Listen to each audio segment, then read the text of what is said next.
Des canons pour effrayer les oiseaux et les empêcher de faire leur nid. C'est le signe que sur cet îlot, interdit d'accès, le pétrole est encore là. Mais c'est une exception.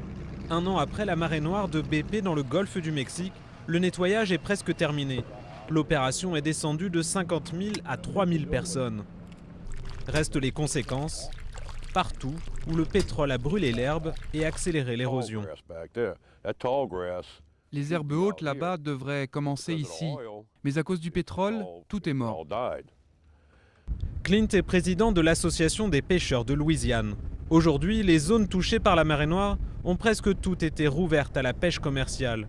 Mais une partie du pétrole est encore là, invisible, il a tout simplement coulé au fond. On ne sait pas ce qu'il y a au fond de la baie, dans le sable.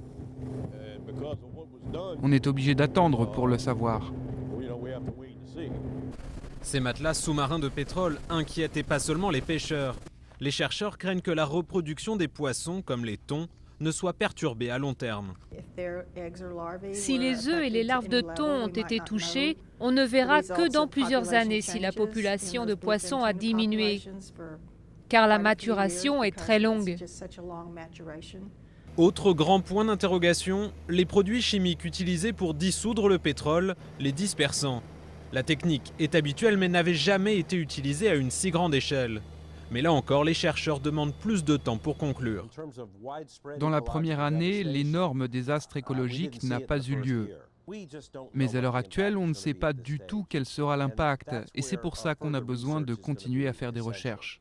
En attendant, et sans preuve du contraire, poissons et fruits de mer du golfe du Mexique ont été déclarés comestibles.